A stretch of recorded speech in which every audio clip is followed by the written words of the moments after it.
वो दूध देना बंद करती है तब तो जाती ही है कसाई खाने पूरी ज़िंदगी भर मतलब किसी को तड़पा-तड़पा के ऐसा हम कर देते हैं तो बुरा है ही। आप ऐसी लाइफ़स्टाइल अपनाएँ जिससे किसी का भी नुकसान ना हो, किसी को भी पीड़ा ना हो।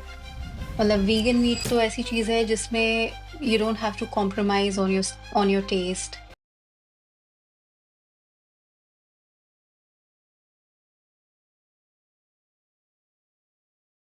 Is it legal to cut down cows in India?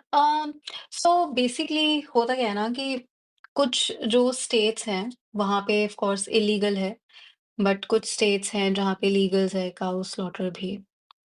वैसे तो बात तो सेम ही है एक तरीके से जहाँ लीगल हो, नहीं हो क्योंकि जो काउज़ और बफ़ेलोज़ की जो पूरी ज़िंदगी होती है, जो उनका पूरा जीवन होता है, वो ही बहुत ज़्यादा तकलीफ़मय होता है और पीड़ामय होता है मेरा मतलब है। बहुत खराब होता है और उनको बहुत मतलब तड़पती हैं वो पूरे जीवन भर ही तड़पती हैं। क्या मतलब स्लॉटर और ये तो सब बना दिया है ऐसा, पर जहाँ पे भी डेयरी फार्म्स होते हैं, वहाँ पे तो हालत सेम ही है, एक जैसी ही है, गायों की, भैंसों की। लीगल, इल्लीगल दोनों ही नहीं होना चाहिए, एक प्रकार से क्योंकि हमें उनसे कुछ नहीं लेना है, उस चीज़ के बारे में हम बात करते हैं। लीगल, इल्लीगल होने से ये तो बस हमारे द्वारा बना दी गई चीज़ें हैं, जो हमको संतुष्ट कर देती कि हाँ भई, यहाँ पे लीगल नहीं है स्लॉटर, तो अच्छी बात है। पर हम उसको एक्सप्लॉइट तो कर रहे हैं ना, हम उस गाय को जीने कहाँ दे रहे हैं। हम वो जो दूसरे पशु हैं, जो भैंस हैं, जो सांड है, उसको हम जीने कहाँ दे पा रहे हैं।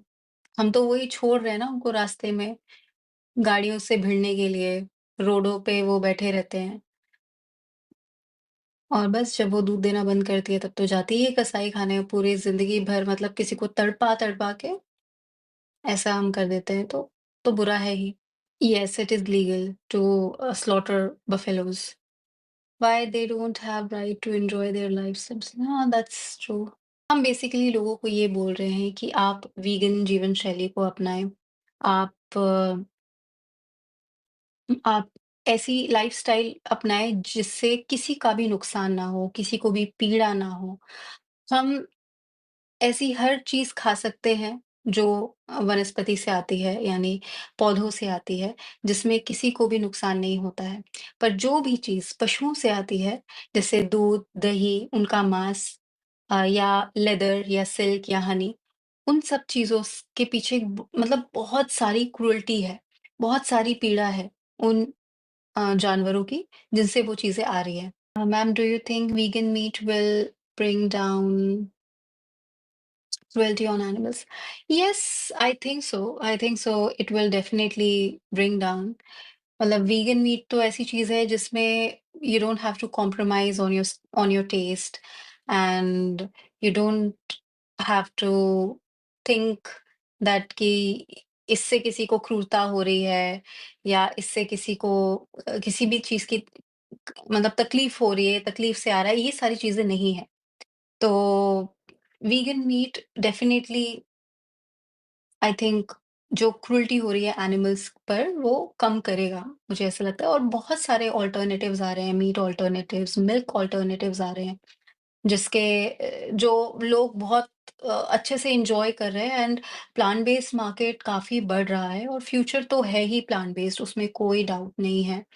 तो बस I think that's something I believe कि वो डेफिनिटली जो एनिमल्स के साथ जो हो रहा है, जो क्रूरल्टी हो रही है, वो बिल्कुल कम होगी। यहाँ हम बात करते हैं कंपैशन और काइंडनेस की और हम कैसे अपने प्लैनेट को बचा सकते हैं ग्लोबल वार्मिंग से और ज़्यादा जो मतलब बहुत ही प्रॉब्लम मतलब हमने ऑलरेडी बहुत प्रॉब्लम क्रिएट कर दिया है हमारे प्लैनेट के लिए और उसमें रहने वाले जीव-जंतु और हम हमारे खुद की स्पीशीज़ के लिए। तो उसके बारे में हम बताते हैं और इसके लिए आपको किसी बहुत ज़्यादा एजुकेशन की ज़रूरत नहीं है। ये बहुत ही बेसिक चीज़ है जो हम यहाँ पे बात कर रहे हैं।